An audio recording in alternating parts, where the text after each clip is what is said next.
நீதிமொழிகள் 16ஆம் அதிகாரம் 1 முதல் 33 வரை உள்ள இறை வார்த்தைகள்.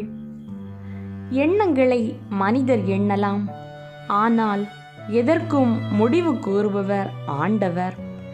மனிதருடைய நடத்தையெல்லாம் அவர் பார்வையில் களங்கமற்றதாய் தோன்றலாம், ஆனால் ஆண்டவர் அவர் உள்ளெண்ணத்தை சீர்தூக்கி பார்க்கிறார்.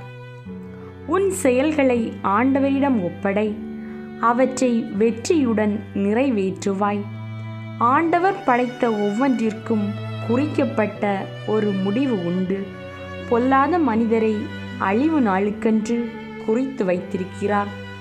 இருமாப்புள்ளவர் யாராயிருந்தாலும் அவரை ஆண்டவர் அருவருக்கிறார். அவர் தண்டனைக்கு தப்பவே மாட்டார், இது உறுதி. அன்பும் வாய்மையும் தீவினையை போக்கும். ஆண்டவரிடம் கொள்ளும் அச்சம் ஒருவரை தீமை நின்று விலகச் செய்யும். ஒருவருடைய செயல்கள் ஆண்டவருக்கு உகந்தவையாய் இருக்குமானால் அவர் அவருடைய எதிரிகளையும் அவருக்கு நண்பராக்குவார். தீய வழியில் சம்பாதிக்கும் பெரும் பொருளை விட நேர்மையோடு ஈட்டும் சிறு தொகையே மேல். மனிதர் தம் வழியை வகுத்தமைக்கின்றார், ஆனால் அதில் அவரை வழி நடத்துபவரோ ஆண்டவர். அரசன் வாய் நின்று பிறக்கும் வாக்கு பொய்க்காது. தீர்ப்பு வழங்கும்போது அவன் தவறு செய்ய மாட்டான். நிறை கோலும் துலாக்கோலும் ஆண்டவருக்கே உரியன. பையிலுள்ள எடை கற்களெல்லாம் அவரால் உண்டானவை.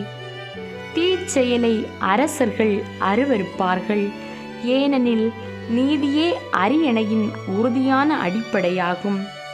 நேர்மையான பேச்சே அரசர் வரவேற்பார். நேரியவற்றை சொல்லுகிறவரிடம் அவர் அன்பு செலுத்துவார்.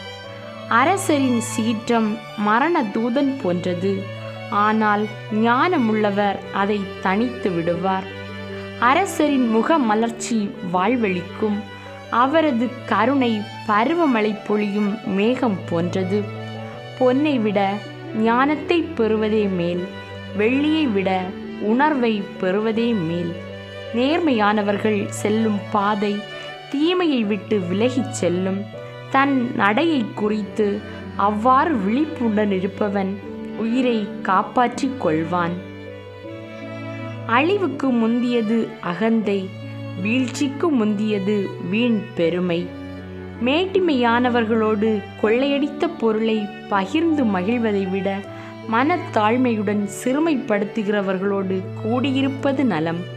போதனைக்கு செவி கொடுப்பவன் வாழ்வடைவான். ஆண்டவரை நம்புகிறவன் நற்பேறு பெற்றவன். ஞானமுள்ளவர் பகுத்துணரும் ஆற்றல் பெற்றவர் என்று கொள்ளப்படுவார். இனிமையாக பேசினால் சொல்வதை எவரும் ஏற்பர். விவேகமுள்ளவர்களுக்கு அவர்களது விவேகமே வாழ்வளிக்கும் ஊற்றாகும். மூடருக்கு அவரது மடமையே போதிய தண்டனையாகும். ஞானமுள்ளவரின் மனம் அவரது பேச்சை விவேகமுள்ளதாக்கும். அவருடைய சொற்களை எவரும் ஏற்பர். இன்சொற்கள் தேன்கூடு போன்றவை, மனதிற்கு இனிமையானவை, உடலுக்கு நலம் தருபவை. ஒரு பாதை ஒருவருக்கு நல்ல வழி போல தோன்றலாம், முடிவிலோ அது சாவுக்கு நடத்தும் பாதையாகிவிடும். உழைப்பவர் பசி அவரை மேலும் உழைக்க செய்கிறது. உண்ண விரும்பும் அவரது வயிற்று பசி அவரை அதற்கு தூண்டுகிறது. பிறர் குற்றங்களை கிண்டி கிளறி தூற்றுபவர் கயவர். எரிக்கும் நெருப்பு போன்றது அவரது நாக்கு. கோணல் புத்திக்காரர் சண்டையை மூட்டி விடுவர். புறங்கூறுவோர் நண்பரை பிரித்து விடுவர். வன்முறையாளர் அடுத்தவரை ஏமாற்றி கெட்ட வழியில் அவரை நடக்க செய்வார். கண்ணை மூடிக்கொண்டிருப்போர் முறைகேடானதை சிந்திப்பர். வாயை மூடிக்கொண்டிருப்போர் தீமை செய்ய திட்டமிடுவர். நரைமுடி மதிப்பிற்குரிய மணிமுடி, அது நேர்மையான நடத்தையால் வரும் பயன். வலிமை உடையவரை விட பொறுமை உடையவரே மேலானவர். நகரை அடக்குகிறவரை விட தன்னை அடக்குகிறவரே சிறந்தவர். மடியிலுள்ள திருவுளச் சீட்டை ஒருவர் குலுக்கி போடலாம், ஆனால் திருவுள தீர்ப்பை வெளிப்படுத்துபவர் ஆண்டவரே. இது ஆண்டவரின் அருள்வாக்கு.